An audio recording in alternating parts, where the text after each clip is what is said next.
오늘은 스케쳐가 투자하고 경험한 상장사 중 안타까운 회사를 소개해 보려고 합니다. 바로 현대기아차 그룹에 속하면서 이들의 광고 홍보를 전담하는 이노션입니다. 현대자동차 정몽구 명예회장의 장녀인 정성희 씨가 최대 주주이자 현재 회사의 고문입니다. 이노션은 투자 관점에서 본다면 현대자동차 그룹 내에서 자체 광고 물량만 가지고도 안정적 사업 구조와 이에 따른 실적, 그리고 오너 가족이 최대 주주로서 배당이 가장 큰 메리트라고 할 수 있습니다. 그렇다면 주가 수준은 어떨까요? 이노션은 2015년 7월 17일 33,000원에서 상장되어 다음 해인 2016년 5월 44,400원까지 최고점을 기록한 후 쭉 말 그대로 주가가 흘러내려옵니다. 스케쳐도 3만원대에서 2만원대 초반까지 떨어진 시점에는 배당주 매력의 가격적 메리트도 충분할 것으로 보고 투자해도 괜찮다는 나름의 판단을 가지고 들어갔습니다. 그러나 23년 초 22,000원대에서 매입한 주식은 그대로 배당락 이후 하락하면서 지지부진하고 18,000원부터 23,000원대까지 박스권 움직임을 보이더군요. 투자 금액이 크진 않아서 그대로 놔두고 반기 200원, 결산 시 900원에서 연간으로는 총 1,100원 정도의 배당으로 배당 수익률 5%에서 6%대의 수익률을 받으며 관심권 밖에 두었습니다. 하지만 지난 25년 7월 마지막으로 22,000원대 상승 후 올해의 이런 불꽃장에서도 가라앉는 주식을 보면서 이제는 정말 한번 정리하기 위해서라도 왜 이렇게 이노션은 저평가될까에 대한 분석을 해드리겠습니다. 혹시라도 이노션을 갖고 계신 분들은 오늘 이 영상 내용에 공감하신다면 공감과 댓글 부탁드릴게요. 치명적 경영실수 롯데와의 지분 맞교환, 주가 상승을 막는 원죄.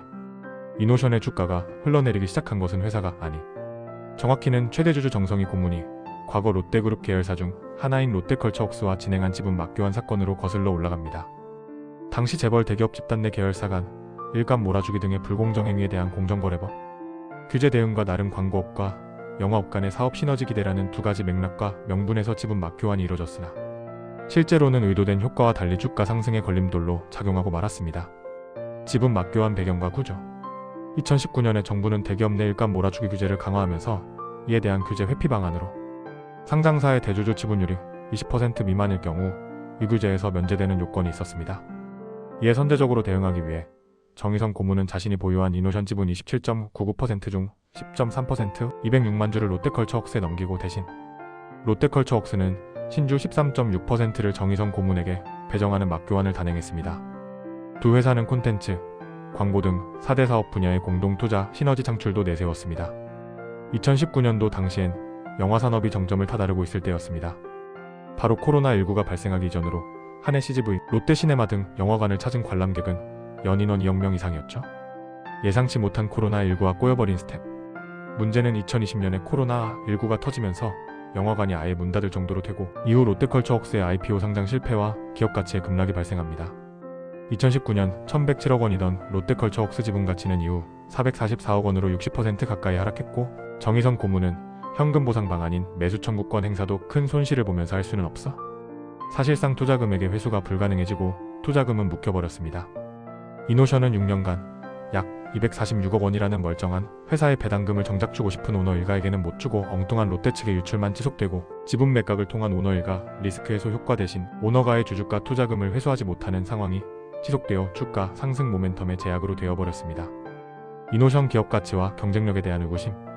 이노션의 강점이자 약점을 살펴보겠습니다.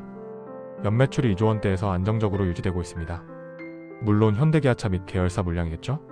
그러나 더 이상의 확장과 성장이 보이지 않습니다. 영업이익은 개선도 악화도 보이지 않네요. 혹자는 그룹사 퇴직 임원의 휴양지라는 소리도 들립니다. 이 부분은 조심스럽지만 우리나라 대기업의 속성상 충분히 그럴 수도 있다고 보입니다. 혁신이 들어갈 자리는 없어 보이죠. 가장 큰 걱정거리는 앞으로 이노션이나 제일기획, 롯데그룹 계열인 대웅기획 같은 전통적인 광고기획사가 설 자리가 있을까입니다.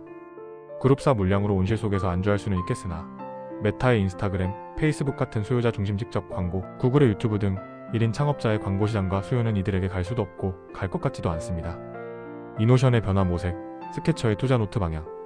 지난 25년 7월 오랜만에 22,000원대까지 이노션 주가에 반짝 상승이 있었습니다. 당시 이노션의 현대차 광고 밤낚시가 국제수상 등을 하며 이슈가 됐지만 한여름밤의 꿈처럼 바로 사그라들었죠. 당시 스케쳐는 매도 타이밍을 놓쳐버렸습니다. 그리고 장기간 홀딩하던 외국 투자사도 지분 절반 정도를 이후 팔고 철수하였습니다. 이 점이 향후 투자 여부에 대한 답이 되지 않을까 싶습니다. 바로 얼마 전 이노션은 1959년생 현대차 북미 본부장 출신 이용우 대표가 물러나고 신임 1973년생 크리에이터 김정하 부사장이 11월 1일자로 대표로 승진 취임하였습니다. 신임 대표가 새로운 변화를 이끌기를 바라겠습니다.